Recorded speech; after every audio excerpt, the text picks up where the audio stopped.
મેં છે ને આવનારી તલાટી અને જુનિયર ક્લાર્કની પરીક્ષા માટે બેન્ચ લીધી છે. તો એમાં આજે જીસીઆરટીનો ડેમો હતો. તો એમાં સૌથી પહેલાં તો સમજાયું કે છઠ્ઠા ધોરણનું જે પાઠ્યપુસ્તક છે ત્યાંથી લઈ અને 10મા સુધી આવશે. તો અત્યારે મારી પાસે છઠ્ઠાની ચોપડી પડી છે, તો એમાંથી હું સમજાવું તમને કે એમાં કઈ રીતે કીધું. થોડુંક ઓવરવ્યૂ આપ્યું અને થોડુંક ભણાવ્યું. તો જો આમાં આપણે જોઈએ ને તો ચાલો ઇતિહાસ જાણીએ આદિમાનવથી સ્થાયી જીવનની સંબંધ પ્રાચીન નગરો. અહીંયા 7મા નંબર સુધીના ચેપ્ટર છે ને એ ઇતિહાસના છે.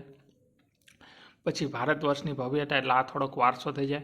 પછી આપણું ઘર પૃથ્વી આવરણો ભૂમિના સ્વરૂપો નકશો સમજવી ભારતની ભૂપૃષ્ઠ આંબોવા અહીંયા સુધી 13 નંબર સુધી આપણું ઘર પૃથ્વી 9માંથી 13 સુધી બધું છે એ આપણે શું કહેવાય એને ભૂગોળ કહી શકીએ. અને અહીંયા વિવિધતામાં એકતા પછી સરકાર સ્થાનિક સરકાર આ બધા છે ને બંધારણના ચેપ્ટર છે. તો આપણે જોયું ને કે છઠ્ઠા ધોરણમાં આપણે ઇતિહાસ નાનો એવો અમથો વારસો ખાસું ભૂગોળ અને થોડું ઘણું બંધારણ આવું જોવા મળે છે. આવી રીતે બધાએ 6થી લઈને 10મા સુધીનું બધું કરાવશે બેન્ચમાં. તો હું તમને હવે આજે બતાવું કે આજે થોડું ઘણું સમજાવ્યું છે. જેમ કે ઇતિહાસ જાણવાના સ્ત્રોતો છે તો તાળપત્રો ભોજપત્રો ઉપરથી જાણી શકાય, સિક્કાઓ ઉપરથી જાણી શકાય, અભિલેખો ઉપરથી જાણી શકાય, તામ્રપત્રો ઉપરથી જાણી શકાય, સ્થાપત્ય ઉપરથી જાણી શકાય, પછી ઉત્ખનન ઉપરથી જાણી શકાય, પછી વિદેશી યાત્રાળુઓની નોંધ ઉપરથી જાણી શકાય, ધર્મગ્રંથો ઐતિહાસિક ગ્રંથો ઉપરથી જાણી શકાય. તો આવી રીતે આટલી વસ્તુ છે જેની ઉપરથી ઇતિહાસ જાણી શકાય. તો એમાં સૌથી પહેલાં તો તાળપત્ર અને ભોજપત્ર. તો તાળપત્ર અને ભોજપત્ર છે ને એની વાત કરીએ તો વર્ષો પહેલાં કાગળની શોધ નહોતું કાગળ ઘણા વર્ષો પહેલાં તો નહોતી થઈ હતી. ત્યારે માનવ લખવા માટે તાળપત્ર કે ભોજપત્રનો ઉપયોગ કરતો હતો, જેને આપણે હસ્તપ્રતો કહીએ છીએ. જો આ જે વસ્તુ છે આ કાગળ છે, પણ એના ઉપર મેં કેવી રીતે લખ્યું, હાથથી લખ્યું એટલે હસ્તપ્રત. એવી રીતે તે વખતે કાગળ નહોતું એટલે કાં તો તાળપત્ર અને ભોજપત્ર બેમાંથી એક પત્ર ઉપર લખવામાં આવતું. અને આ જે લખાણ છે ને એને કેવું કહેવાતું, પાંડુલિપિ કહેવાતું. કઈ લિપિ કહેવાતી? પાંડુલિપિ. જેમ કે અત્યારે આ લખ્યું આને કદાચ ગુજરાતી લિપિ કહેવાતી હશે તો એ વખતે પાંડુલિપિ કહેવાતી. નાશ થવાનું કારણ જીવજંતુઓ. તો આ તાળપત્રો અને ભોજપત્રો હતા શું? તો કોઈ ઝાડના પાંદડા હતા. ભોજપત્ર કોઈ ઝાડની છે ને છાલ હતી. આ પાંદડા હતા અને આ ભોજપત્રો છાલ હતી. તો આમાં જીવજંતુના લીધે નુકસાન થઈ જતા. છતાં પણ આજે આવા તાળપત્રો અને ભોજપત્ર નમૂનાઓ મંદિરો, મઠો અને સરકારી સંગ્રહાલય મીન્સ કે મ્યુઝિયમમાં જોવા મળે છે. જોવા તો મળે તાળપત્રો ભોજપત્રો જોવા મળે છે. તાળપત્રો એટલે કે શ્રીતાળ અને ખડતાલ. કયું? શ્રીતાળ અને ખડતાલ વૃક્ષના પર્ણ પર લખાયેલ હસ્તપ્રત. હવે પર્ણ એટલે પાંદડું, હસ્તપ્રત એટલે હાથથી લખેલું. શ્રીતાળ અને ખડતાલ આ એ વૃક્ષના નામ છે ભાઈ. જેમ લીમડો અને પીપળો એમ ખડતાલ શ્રીતાળના પાંદડા ઉપર લખાય. કેનીથી લખાય? તો હાથથી એટલે કે હસ્તપ્રત, એને કહેવાય તાળપત્રો. ભોજપત્રમાં શું છે? તો ભોજપત્રમાં તો થોડું વધારે ડીપમાં આપેલું છે કે ભોજપત્રો એટલે કે પશ્ચિમ હિમાલયમાં થતા ભુર્જ નામના વૃક્ષની આંતર છાલ ઉપર લખાયેલ હસ્તપ્રતો એટલે ભોજપત્રો. આપણે છે ને ભારતનો નકશો હોય ને તો ખબર પડે તમને. જો અહીંયા વિજ્ઞાનમાં દોરેલો છે. તો જો આ ભારતનો નકશો છે તો અહીંયા જે આમ હિમાલય છે ને એમાં આ બાજુ આટલો આમ વચ્ચેથી આ જો લીટો છે ને આ બાજુનો હોય ને એને પશ્ચિમ હિમાલય કહેવાય, આને પૂર્વ હિમાલય કહેવાય. સમજાઈ ગયું? આમ હિમાલય છે આખો લાંબો. તો એવી રીતે છે. તો જો અહીંયા શું કીધું કે ભોજપત્ર પશ્ચિમ હિમાલયમાં, એટલે આ પશ્ચિમનો ભાગ થઈ ગયો. પશ્ચિમનો ભાગ આ રહ્યો. આમ હિમાલય છે તો આ બાજુ પૂર્વ હિમાલય, તો આ બાજુ પશ્ચિમ હિમાલય. એવી રીતે. તો ભુર્જના વૃક્ષો પશ્ચિમ હિમાલયમાં થતા ભોજપત્રો એ પશ્ચિમ હિમાલયમાં થતા ભુર્જ નામના વૃક્ષોની આંતર છાલ ઉપર લખાયેલા. ઓલા પાંદડા ઉપર લખાયેલા હતા, આ છાલ ઉપર લખાયેલા છે. ભુર્જના વૃક્ષનું વૈજ્ઞાનિક નામ છે, શું લખ્યું છે? બેટુલા અંટિલ. હું સ્પેલિંગ જ બોલી જાઉં એટલે તમારે લખવું હોય તો યાદ રાખો. BUTULA બેટુલા, પછી અંટિલ્સ UTILS બેટિલા અંટિલ્સ. ભુર્જ એ સંસ્કૃત શબ્દ છે. જો ઇંગ્લિશમાં વૈજ્ઞાનિક નામ છે બેટુલા અંટિલ અને ભુર્જ કયો શબ્દ છે? સંસ્કૃત છે. એટલા માટે એમનું ઇંગ્લિશમાં વૈજ્ઞાનિક નામ આપ્યું. ઉત્તરાખંડમાં ગંગોત્રી નજીક ભોજવાસા નામક ગામ છે. જો ઉત્તરાખંડ છે ને એમાં ગંગોત્રી નજીક ભોજવાસા નામક ગામ છે, જ્યાં ભોજપત્રોના વૃક્ષોની સંખ્યા અત્યાધિક હોવાના કારણે એને ભોજવાસ પડ્યું. ગામનું નામ શું પડી ગયું? ભોજવાસ. તો જે ઉત્તરાખંડ છે ને એમાં ગંગોત્રી નજીક ભોજાવાસ નામ ગામ છે. એ ગામનું નામ શું લેવા પડ્યું? અહીંયા ભોજપત્રના વૃક્ષોની સંખ્યા, એટલે કે આ જે વૃક્ષ છે ને ભુર્જ નામના વૃક્ષ એ વધારે હતા, એટલા એને નામ જ પડી ગયું ભોજા ગામ, ભોજાવાસ પડી ગયું.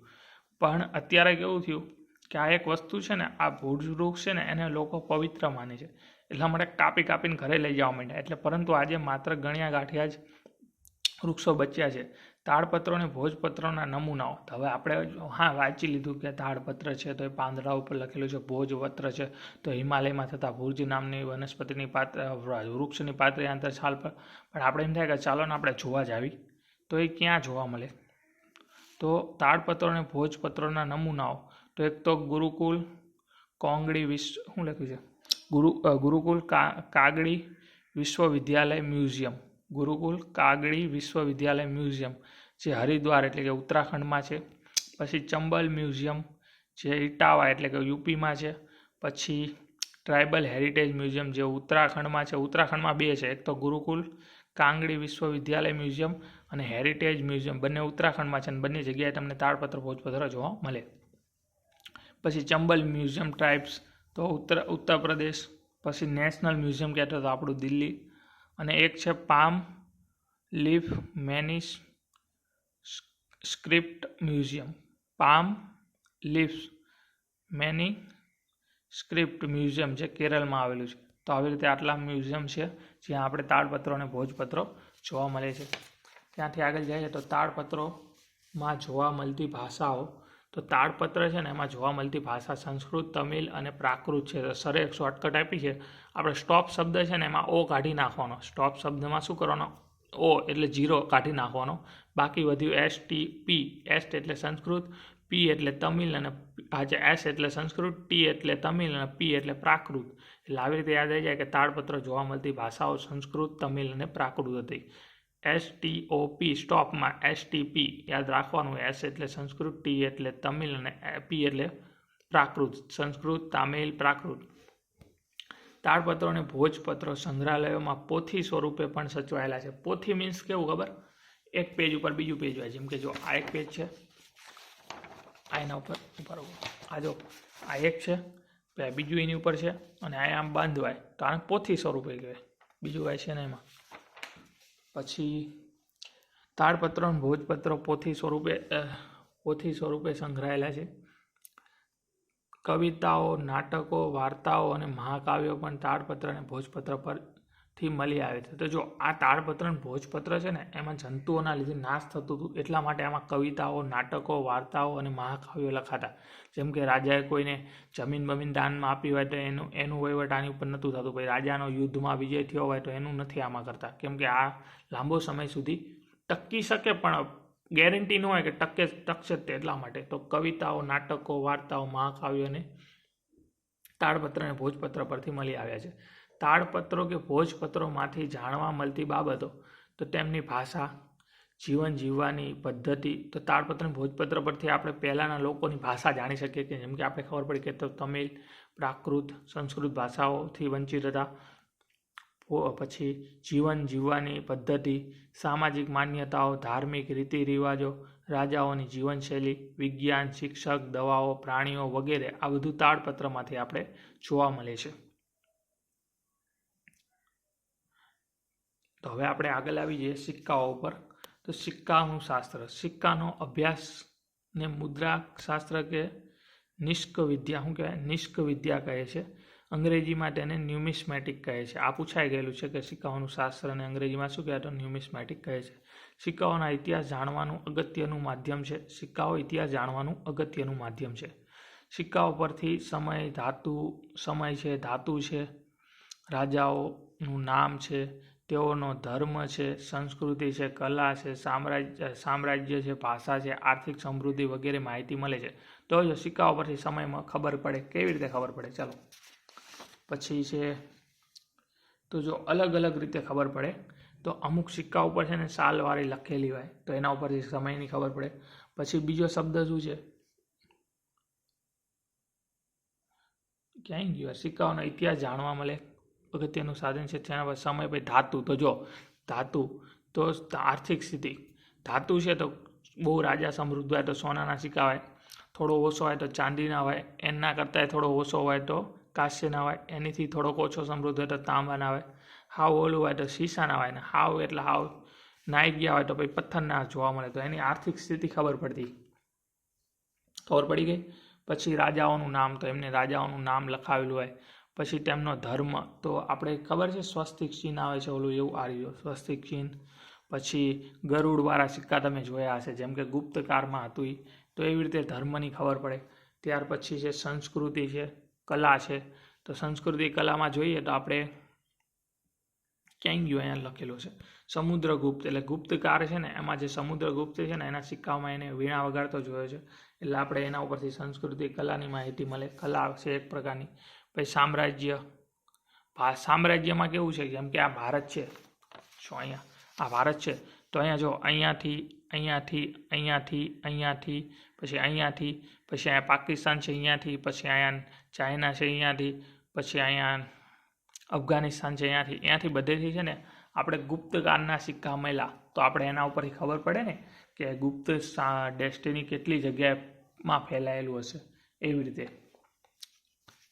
પછી છે સામ્રાજ્ય. પછી ભાષા, તો ભાષાની ખબર પડી જાય ઉપર લખેલી. આર્થિક સમૃદ્ધિ વગેરે. તો આર્થિક સમૃદ્ધિમાં તો આપણે જોયું સોનાના સિક્કા તો વધારે સમૃદ્ધ હોય, પછી પથ્થરના મુદ્રા હોય તો ઓછો સમૃદ્ધ હાવ ઓલું હોય.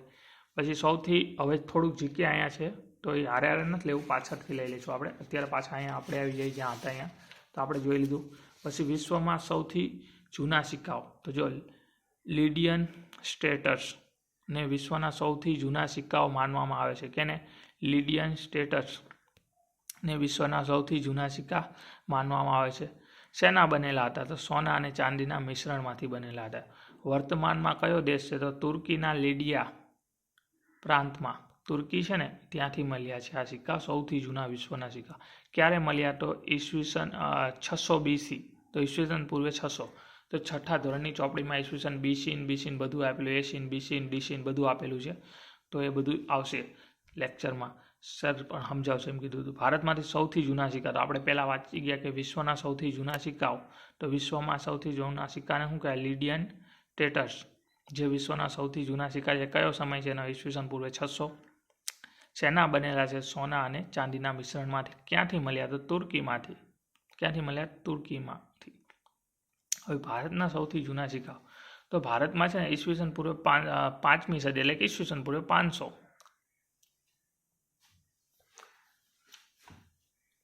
પંચમાર્ક સિક્કાઓ મળી આવ્યા છે. ભારતમાંથી સૌથી જૂના સિક્કાઓ ક્યાંથી મળી આવ્યા? તો ગંગા નદીની આસપાસ તથા ગંગાની ખીણ પાસેથી મળ્યા આ પંચમાર્ક સિક્કાઓ. આ સિક્કાઓમાં સામાન્ય રીતે અગ્રભાગ પર એટલે કે આગળના ભાગ પર 4 કે 5 ચિહ્ન અંકિત કરેલા હોય છે. તો આમાં હશે તો હું તમને બતાવવાની કોશિશ કરું. સિક્કાઓ બુકમાં મે બી હોય તો ફોટો પંચમાર્કનો તો હશે જ તે. જો આ રહ્યું છે, આ પંચમાર્ક સિક્કા છે. આ જો આની ઉપર 1 2 3 4 5 અને પાછળનો ભાગ સપાટ છે પંચમાર્ક સિક્કા. તો અહીંયા જો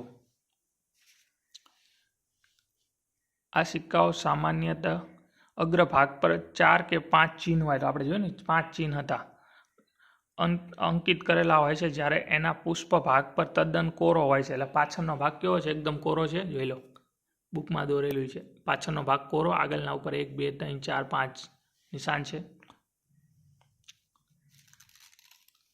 પછી પુષ્પ ભાગ, પુષ્પ એટલે પાછળનો ભાગ, અગ્ર એટલે આગળ, પુષ્ક લખ્યું છે ને, પુષ્ક ભાગ તદ્દન કોરો હોય છે, જે એની ઉપર સમયે પાડેલા જણાય છે. એટલે અમુક વાર ભૂસાઈ જાય ને તો પાછા એની ઉપર ઠોકીને પાડે. અગ્રભાગ પરના ચિહ્નો સૂર્યબિંબ, ચક્ર, ત્રિશૂલ, પર્વત, હાથી, વૃષભ વગેરે સમાવેશ થાય છે. સૂર્યબિંબ તો જો આની ઉપર છે ને સૂર્યબિંબ હોય, પુષ્કવ હોય, એવું બધું દોરેલું હોય. શું હોય ચિહ્નોમાં? સૂર્યબિંબ, પછી ચક્ર, ત્રિકુંઠ, પછી પર્વત, હાથી, આવું બધું દોરેલું હોય છે. આમ તો બધું બેઝિક છે, પણ આ બધું 2-4 વાર જોયું હોય તો આપણે એક્ઝામમાં આવે તો વાંધો આવે નહીં. હવે જો ધાતુઓના ટુકડા ઉપર છાપ ઉપસાવવા માટે બીબામાં મૂકી દબાણ આપી અને બનાવવામાં આવતા સિક્કાને પંચમાર સિક્કા તરીકે ઓળખવામાં આવે છે. તો આને દબાવો તો આમ એક બીબું હોય એમાં મૂકીને આમ દબાવી દે એટલે નિશાન પડી જાય. સિક્કાઓ પંચમાર સિક્કાઓ તરીકે ઓળખાય છે. ભારતમાંથી મળેલા પ્રાચીન સિક્કાઓને આહત પણ કહે છે અને આહત સિક્કાઓને સાહિત્યમાં કાંસાપર્ણ કહે છે. તો આ પૂછાઈ ગયું છે, કહેવામાં આવ્યું છે. હવે જો સિક્કાઓની અહીંયા આપણે માહિતી જોઈ હતી, આર્થિક સ્થિતિ જોઈ લીધું. સૌથી વધુ સોનાના સિક્કા તો ગુપ્તકાળમાં કોના સમયે? તો સમુદ્રગુપ્તમાં. જો સૌથી વધુ સોનાના સિક્કા કહેવાય તો વંશ પૂછે તો ગુપ્તવંશમાં પણ કોણ? તો સમુદ્રગુપ્ત. એ સમુદ્રગુપ્તના જે સિક્કા મળ્યા ને એમાં એને વીણા વગાડતો દેખાડવામાં આવ્યો છે. જ્યારે 6ઠું 5મું ચેપ્ટર આવશે ને ત્યારે ખબર પડશે બધું. શુદ્ધ સોનાના સિક્કાઓ તો કૃષાણ વંશ એટલે કે કનિષ્ક. સૌથી વધુ શુદ્ધ સોના, જો સૌથી વધુ સોનાના સિક્કા કહે તો ગુપ્ત વંશ, સમુદ્રગુપ્ત. શુદ્ધ સોનાના સિક્કા કહે તો કુષાણ વંશ, જેમાં કનિષ્ક. પછી આવે છે સૌથી વધુ શીશાના સિક્કા. તો શીશાના સિક્કા પૂછે તો 7 વાહક શીશાના સિક્કા આવે એટલે 7 વાહકનો. સૌથી વધુ શીશા ધાતુ અત્યારે હાલમાં રાજસ્થાન છે ને ત્યાંથી મળે છે. રાજસ્થાનનું પણ કયું સ્તર? તો દાતા. પછી માહિતી, ધર્મ, જેમ કે સ્વસ્તિકનું નિશાન મળી જાય. સમય, કલા, કોઈ સિક્કા ઉપર સાલ લખ્યો હોય તો સમય મળી જાય. અઠવાડિયું, કાર્બન ડેટિંગ, C40 પદ્ધતિ ઉપરથી પણ જોઈ શકો કે આ કેટલા સમય પુરાણું છે, નિશાન બધું. કલા, જેમ કે વીણા વગાડતો દેખાડવામાં આવ્યો તો આવી રીતે. હવે ઓલમોસ્ટ પૂરું થઈ ગયું આપણું. ક્વેશ્ચન 4-5 કરાયા હતા. તો જો સરે ક્વેશ્ચન કીધું હતું વિશ્વમાં સૌથી જૂના સિક્કાઓ નીચેનામાંથી કયા દેશ આસપાસ વિસ્તારમાંથી મળ્યા છે? તો તુર્કી. સરે સાથે તુર્કીની રાજધાની પણ યાદ કરવાનું કીધું એટલે કે અંકારા. સાથે 4 ઓપ્શન હતા. અફઘાનિસ્તાન, તો અફઘાનિસ્તાનની રાજધાની કાબુલ. પછી ત્રીજું ઓપ્શન હતું ઇજિપ્ત. ઇજિપ્તની રાજધાની કાયરો, નાઇલ નદી પાસે. અને જાપાનની રાજધાની ટોક્યો. તો જીકે સર બહુ વધારે લેવડાવે છે, આમાં જોરદાર થઈ જાય છે. GCRT સિવાયનું પણ ઘણું બધું આવી જાય છે. ભાઈ આહત સિક્કાઓને સાહિત્યમાં કયા નામે ઓળખવામાં આવે છે? તો કાંસાપર્ણ. પછી તાડપત્ર પર જોવા મળતી ભાષા નીચેનામાંથી કઈ છે? તો આપણે સ્ટોપ શબ્દ યાદ રાખવાનો, એમાં આવો કાઢી નાખવાનો. S for Sanskrit, T for Tamil ને P for Prakrit. Last question છે ગુરુકુળ કાગડી વિશ્વવિદ્યાલય મ્યુઝિયમમાં ભોજપત્રો નમૂનાઓ જોવા મળે છે તે કયા રાજ્યમાં સ્થિત છે? તો ઉત્તરાખંડ. તો આ આવી રીતે હતો. હવે આ જે છે ને અમારે આજ સાંજે એક ડેમો આવશે, પછી પૂરું. કાલથી છે ને ડેલી 4 લેક્ચર આવશે. સવારે 2 1-1 કલાકના અને સાંજે 2 1-1 કલાકના. એવી રીતે ટોટલ 4 લેક્ચર આવશે. સ્ટાર્ટિંગમાં અમારે ગુજરાતી ચાલુ કરવાના છે અને બીજું શું હતું? બીજું હું ભૂલી ગયો. લગભગ ભૂગોળ હતી. પછી યાદ નહીં. ભૂગોળ ને બીજું કાંક હતું. તો આવી રીતે હતું. તમે આ GCRTનો મારો જે ડેમો લેક્ચર આવ્યો એનું તમને સમજાયું કે આવી રીતનું આવ્યું છે. ત્યાર પછી મેં વિજ્ઞાનનું પણ મૂકેલું છે. હવે સાંજે કેનું આવે ને જોઈશ. જો એમાં પણ લાગશે તો એનો પણ વિડીયો તમને શેર કરી દઈશ. તો આ વિજ્ઞાનનું મૂકેલું છે મેં. ગણિતનું એક બાકી રહી ગયું છે, એનું પણ મૂકવાની કોશિશ કરીશ. પછી ઇકોનોમીનું મૂકી દીધું છે. પછી ઇતિહાસનું મૂકી દીધું છે. ઇતિહાસનું પણ મૂકી દીધું છે. પછી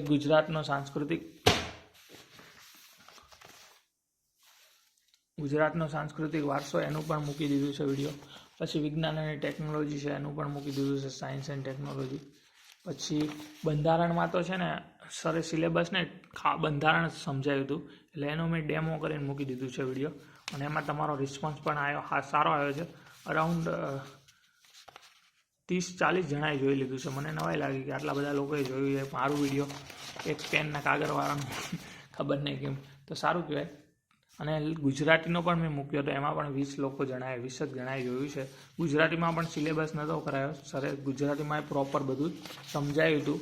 અને એવી રીતે મેં છે ને ઇંગ્લિશ ગ્રામરનો પણ નાનો એવો શું કહેવાય ને આર્ટિકલવાળું મને સમજાવ્યું ને તો મને જેવું સમજાણું એવું મેં તમને સમજાવવાની કોશિશ કરી છે. એનો પણ વિડીયો મેં મૂક્યો છે. ગણિતનો બાકી છે અને આજ રાતે લાસ્ટ ડેમો જે આવશે ને એનો વિડીયો પણ બાકી રહે. એનો વિડીયો પણ હું મૂકવાની કોશિશ કરીશ ને ગણિતનો પણ મૂકવાની કરીશ. રિઝનિંગનો વિડીયો પણ આવી ગયો છે, પણ રિઝનિંગમાં મેં ચોપડો નથી બનાવ્યો કેમ કે રિઝનિંગમાં મને ફાવે છે. દિશા અને અંતરનો ટોપિક હતો પણ મેં વિડીયો જોયો હતો અને ટેસ્ટ આપી હતી. તો ગણિતનો પણ હું વિડીયો બનાવીને મૂકી દઈશ. ગણિતમાં સરે કીધું એવું મને જેવું કીધું એવું હું તમને કહીશ કે આવું કરો, અમને આવું કીધું છે કરવાનું, તમારે કરવું હોય તો તમે પણ કરી શકો છો. તો અરાઉન્ડ બસ આટલું જ છે.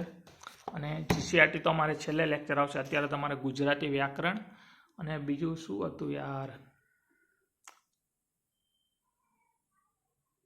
હું ભૂલી ગયો. બીજું કયો વિષય છે? 2 વિષય ચાલશે 2 કલાક દરરોજ. એટલે દરરોજ 4 કલાક ઓનલાઈન ભણવાનું, એનું લખવાનું, એને પાકું કરવાનું અને જો ટેસ્ટ દેવાની અને પછી જો ટાઈમ વધશે તો આપણી પાસે ઉપર ચોપડા પડ્યા છે એને આપણે વાંચશું.